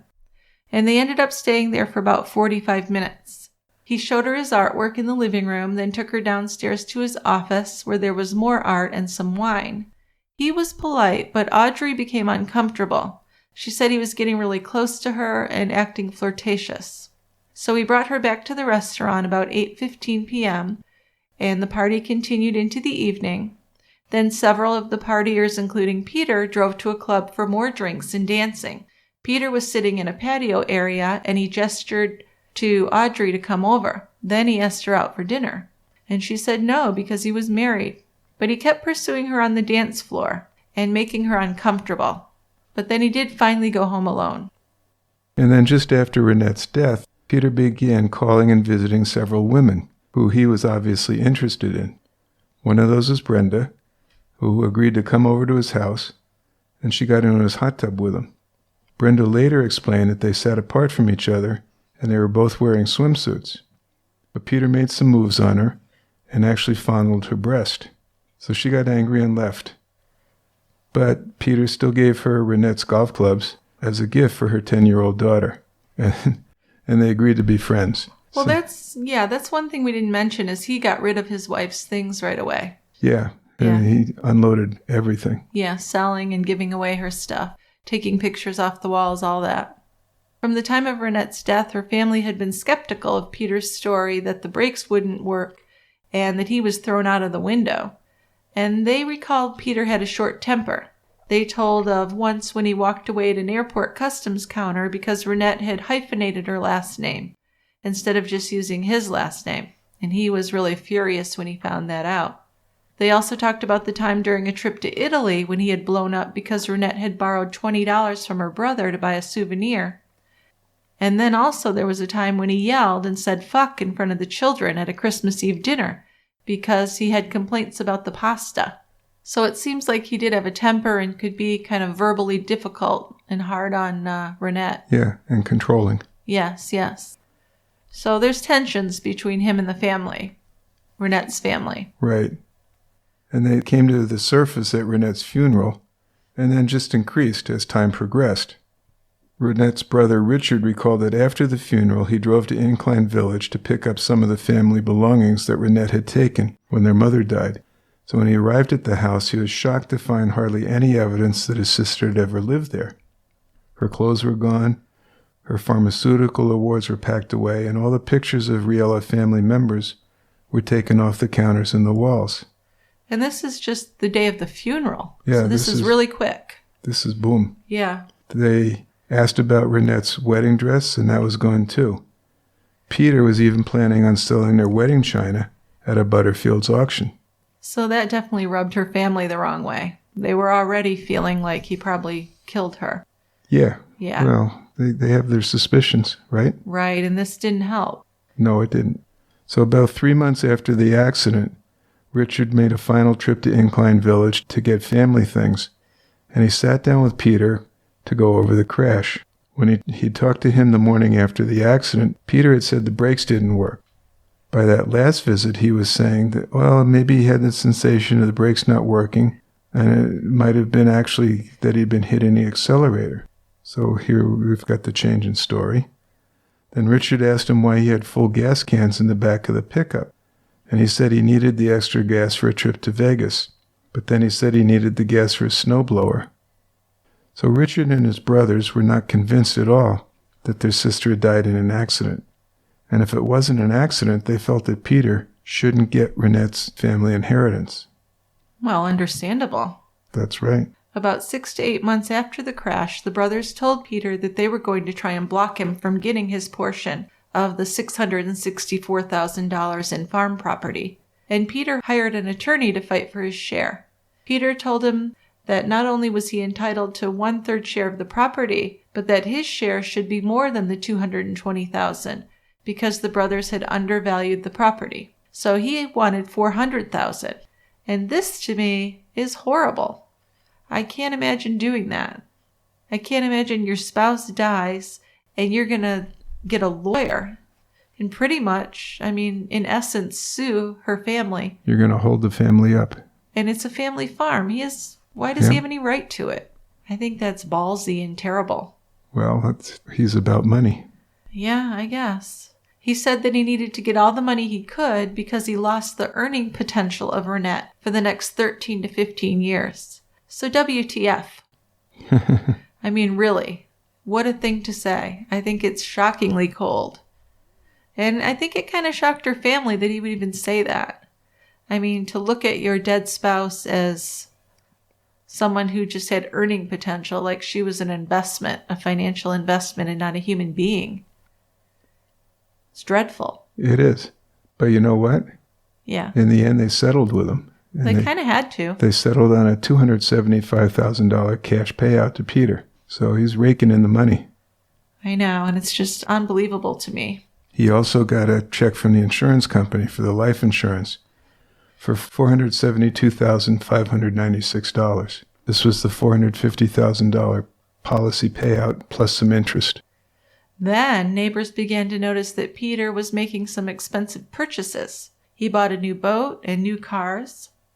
He took vacations to London, Hawaii, Mexico, and Canada. And this is all within a year of his wife's death. So he's kind of living it up. He is. In May of '99, about a year after the crash, Rinette's brothers went to court and they filed a wrongful death suit against him. They were seeking punitive and other damages. The lawsuit claimed that Peter intentionally and deliberately caused the vehicle to leave the road and off the mountainside for the purpose of causing injury and or death to his wife, and that he was culpable for a felonious and intentional death. So the months passed and detectives continued interviewing witnesses with details about Peter's behavior, and that's both before and after the crash that they wanted to learn about. Oh, yeah. They talked to Rinette's brother Richard and other members of the family to find out about that inheritance. They spoke to the insurance people to see how much he was getting from that. And in September, Trooper John Schilling and others got a Ford truck similar to the one Bergna drove and took it up the mountain to do a reenactment of the crash. Now, they didn't drive the truck off the cliff, of course, but they did drive it around the bend at several different speeds. And each time they were able to easily make the broad left turn without going into the guardrail. This reenactment was videotaped in case they could ever use it in court. So each new piece of evidence was building toward a pretty good circumstantial case that they would present to a jury. Yeah, but there's another big reason for the investigation being stalled, and this was the question about the truck's airbag. The explanation of when Peter's airbag had inflated, where he was at the time, could possibly make or break the case. Well, sure. At first, Beltran thought he had a good case against Peter because there was no apparent dust on his clothing from the cornstarch used as a lubricant for the airbag, and this would mean that he was out of the truck at the time the airbag inflated, probably when it hit the guardrail. But if there was any airbag residue on his clothing, that would mean he had been in the truck when it struck the guardrail, and he could have been thrown out the window as it went down the hill, which is what he claimed.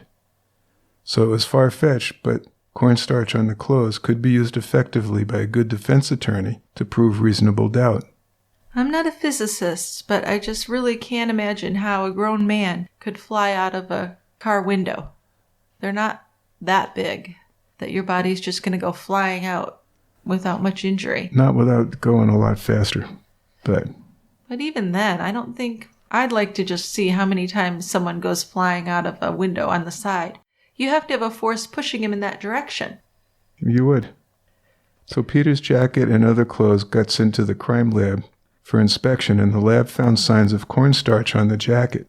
So since Rinette's airbag had been shut off, it had to have come from Peter's airbag, which meant there was evidence that he was in the truck when it hit the guardrail, and he could have been thrown out, as unlikely as that sounds. Right, that's what they thought. But then the detective learned that the airbags in that model of Ford pickup did not use cornstarch as a lubricant. So the cornstarch on Peter Bergna's clothes must have come from other sources. And it turned out that the gloves worn by rescue people who'd helped him were lubricated with cornstarch.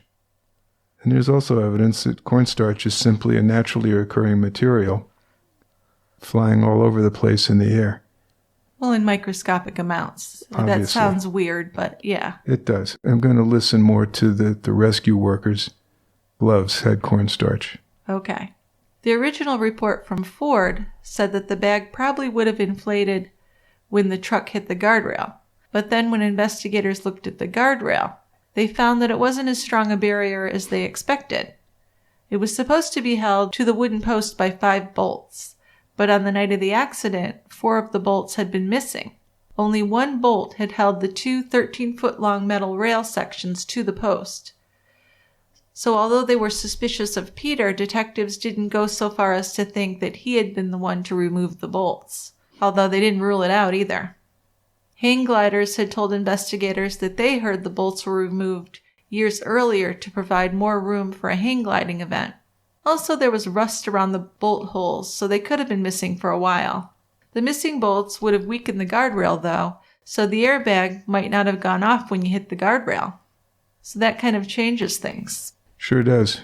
So to see if this happened, Highway Patrol investigators, along with a Ford scientist and representatives, went up the mountain in June of 2000 to test the strength of the guardrail, or specifically the wooden post that held up the guardrail. The testing proved that the airbag didn't open at the guardrail. The test not only put to rest the airbag dust issue, but it gave them some more information. Because the post held such little force, the truck may have not been going as fast as everyone had thought. The test showing the weakness of the guardrail post showed that the truck could have been going much slower to get through that railing, maybe even less than 20 miles per hour. And that would have made Peter's jump far less treacherous, and his injuries were more in line with that kind of reduced speed. Oh, absolutely. So the investigators also believed that Peter purposely put on layers of clothing to protect himself when he jumped from the vehicle. So it was June, remember, and he was wearing a sweatshirt, jacket, and gloves. And there were video cameras that showed him in short sleeves when he was gassing up the truck. So investigators thought they had enough evidence to arrest Peter, but the DA's office disagreed. So Schilling was off the case, but he continued to investigate. And when Peter's shoes were examined, they were found to have asphalt on them and scuffs on the sides, as if he had jumped out on asphalt, not dirt or brush on the hill. This obviously contradicts his story about being thrown from the truck after the truck hit the guardrail. Yes, so finally the DA's office was satisfied that they had enough circumstantial evidence to prosecute Peter. They went to a grand jury who returned with an indictment. Now by this time Peter had moved to Seattle and he was engaged to be married. And in November of 2000 he was charged with murder. But the case was still a little iffy. Rinette's manner of death was still listed as undetermined. The medical examiner had not been able to identify if Rinette had been killed prior to the accident because she had so many severe injuries. But family and prosecutors felt for sure that Peter had killed Rinette. So they were going to go ahead with the trial. Right, and the prosecution in the trial said that Peter sent the truck over the cliff to kill Rinette. The defense claimed that the brakes had failed. They said that the Ford models had a history of brake problems in that type of truck. Ford refused to testify on their behalf. And I would think if they had any real evidence of that, they could have subpoenaed someone from Ford to testify. Because it wasn't germane to the case. Right, because they already examined that truck and it didn't have any problems. Right. And interestingly, Peter purchased the same model truck just months after Rinette's death.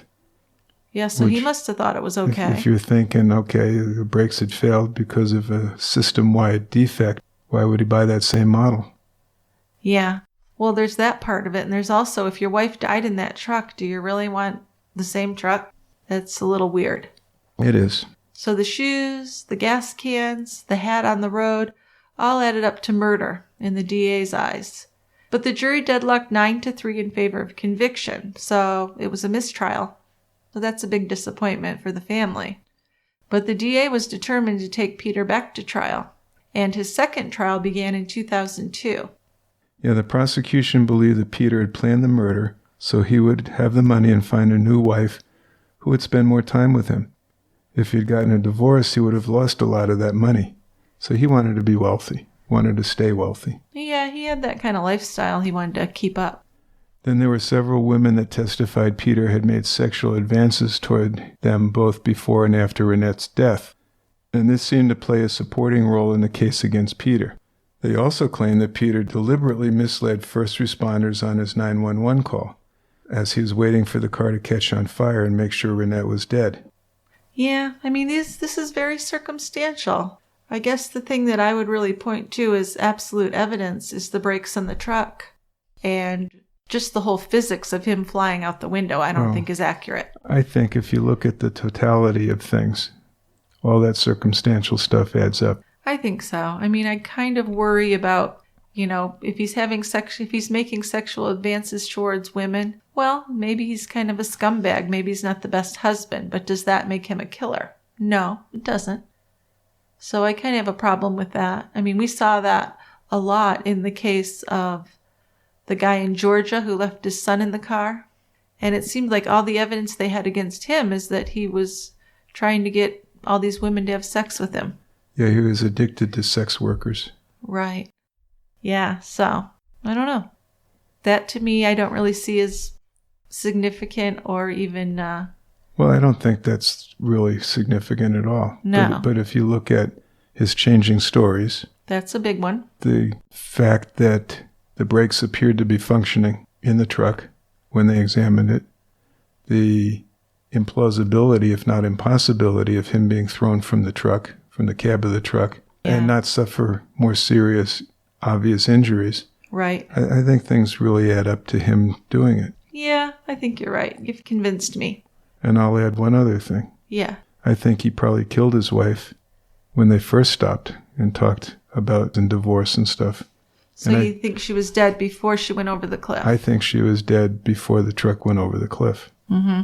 I'm going to agree with you there.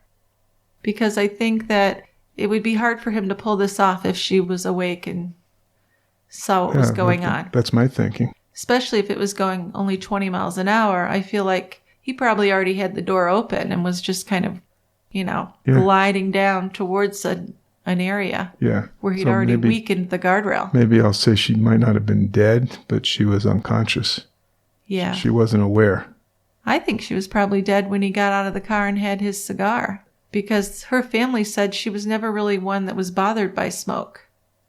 He had smoked cigars at their house before, and no one had ever seen her complain about that. So I think maybe he killed her. She was in the cab of the truck, and he got out and had a cigar thinking about, oh shit, now how am I going to do this? Well, no, he already knew how he was going to do it. Yeah, but knowing how you're going to do it and then actually doing it is a little different, know, because you really have to go through with it. Yeah, but I think he was all set. Yeah. The thing is, it's a little risky. Well, sure. There could have been an eyewitness up there. Right.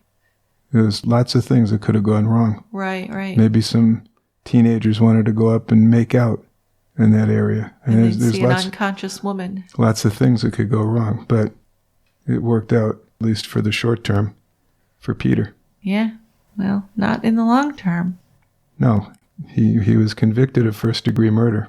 Yes, he was sentenced to life in prison with the possibility of parole after 20 years.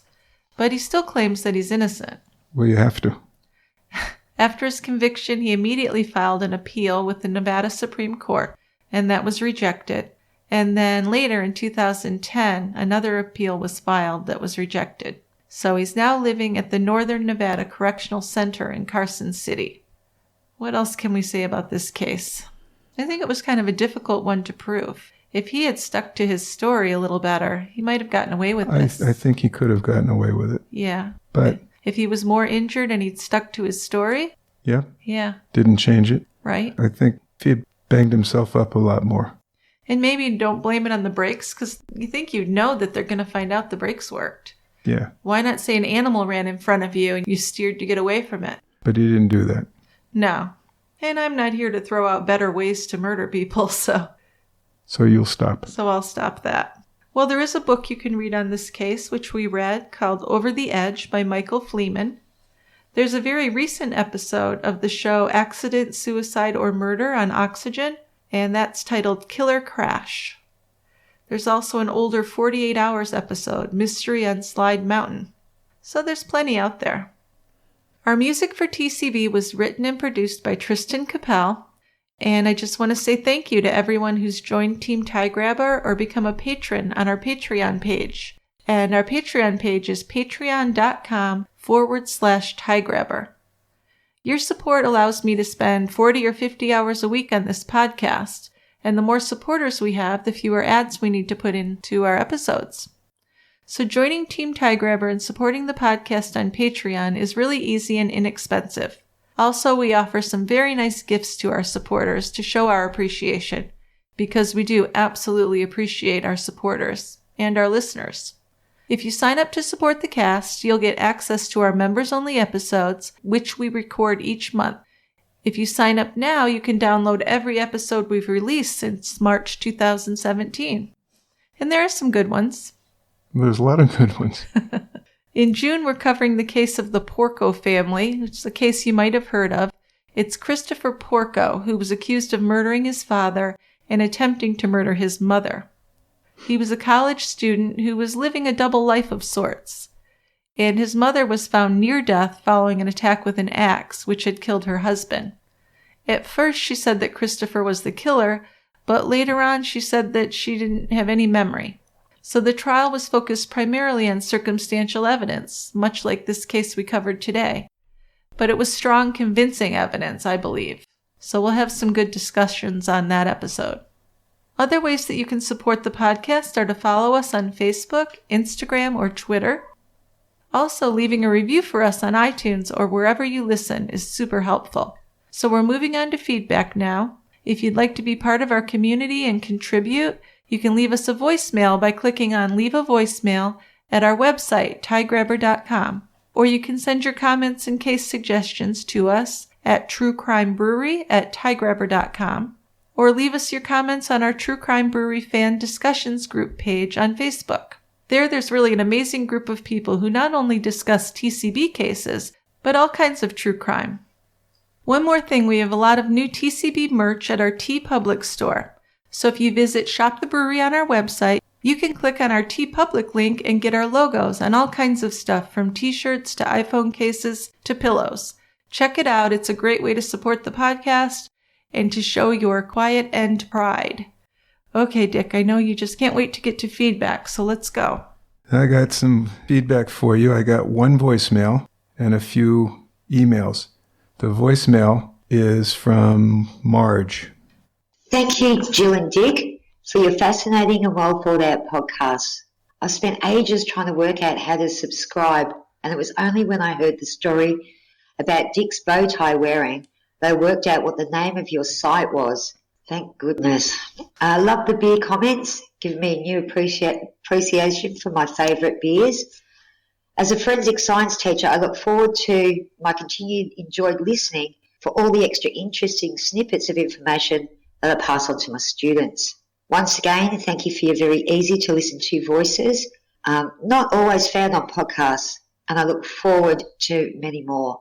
This is Marg from Ballara, Victoria, Australia. Thank you again. Okay, thanks, Marg. So it's Marg, not Marge. I'm sorry, Marg. Okay, so there was no case suggestion there or anything? No, you told me you didn't want any more case suggestions. I did not. So I always want case suggestions. Don't believe him. I'm giving you a couple more. Okay. Coming up. All right, we've got some emails with case suggestions. Let's do those. Okay, first is from Rena. Now, she sent us a pretty long letter that I've edited down a little bit because there's, I think, 2 or 3 cases she suggested. So this is one of the cases. And there might be other ones that I play in succeeding weeks. We'll see. Great. The first case that she talks about is the murder of Jeannie Domenico. Jeannie was 43 when she was murdered by her daughter, Nicole, who was only 16 at the time, and Nicole's then boyfriend, William Sullivan, who was 20. Jeannie was a co-worker of mine at Oxford Health Plans in Nashua, New Hampshire. Though I didn't know her very well, she was a pleasure to work with and was always smiling. She particularly loved my cooking and we shared many recipes. Her murder came as a shock and devastated all who knew her. I also worked with her then fiancé, Chris McGowan. He was a very nice man who loved Jeannie and her daughter. He came under suspicion initially but was soon eliminated. Her daughter and her daughter's boyfriend were upset that Jeannie wouldn't let them move in together out of state, so they brutally killed her. They tried multiple times before they finally succeeded. It's such a tragic case and something I think about often. Jeannie is missed by many. There are books about it entitled Because You Loved Me by M. William Phelps, as well as They Killed Mom, True Crime Stories by Christine Goodman. The murder was also featured on ID on the show Snapped, Killer Couples. It's in Season 1, it's Episode 9. All right, great case suggestion. Thank you, Rena. So that is good. We're actually doing one next month on a similar vein called the barbecue murders, but it's about a daughter and her boyfriend who murder their parents.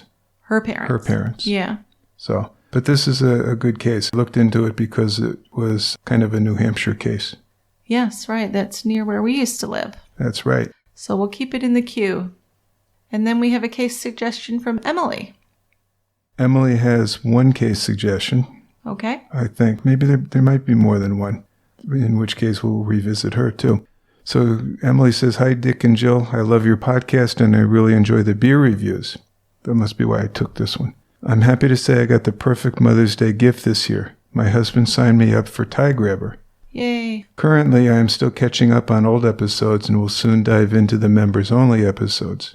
While my husband is at work and the kids are at school, I settle in at the table and listen to TCB while working on my knitting and sewing projects. So one case you might be interested in is the Slender Man stabbing, which we're all familiar with. Maybe not all of us, but we know. Well, I'm superficially familiar. I don't know a lot about it. So we're going to have to look at that. It happened in 2014 in Waukesha, Wisconsin. 2 12-year-old girls lured their friend into the woods and stabbed her 19 times in order to impress Slender Man, who's a character in a book. The girls survived, thankfully, but it's a good story. It's horrific, yeah. Okay, and I have another case suggestion from Amanda. She says she's been listening to us for over a year now and she loves the show. Then she writes, "I live in Decatur, Illinois, and I would like to suggest a topic from my hometown. It's the murder of Karen Slaver, which took place in 1996. Her ex-husband, mother-in-law, and father-in-law were convicted of Karen's murder. It's a very interesting case which took much forensic investigation. Forensic geologists were used. Also, it was one of the first times that dog DNA was used as evidence in a case. Altogether, though, it's a very tragic story of a young mother on the verge of a career in modeling, whose life was ended extremely brutally. The twisted details of the mother-in-law's obsession with her grandson, Karen's son, is enough to make anyone's skin crawl. There are several documentaries featuring this story.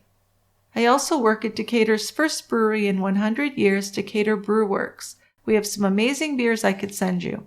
Again, I love your podcast. Keep up the amazing job." Thanks, Amanda. I have not heard of that story. No. And I looked at that and I said, this is interesting because there's a whole family involved. Yeah, that's awful. Mother, father, and husband. Yep. Wow. Yeah. Then we have one final one from a Facebook comment from Nellie Pooh.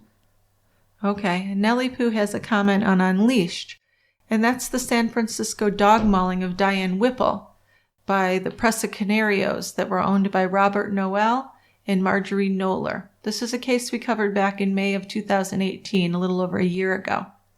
And Nellie Pooh writes, "No dog should be unleashed. I just witnessed with my own eyes right in front of me an unleashed attack, and I almost walked into it. When I looked ahead while I was walking, I see a lady with her small dog, then coming up from the side behind her, a man, and then his dog comes out of nowhere and starts attacking and killed the woman's dog.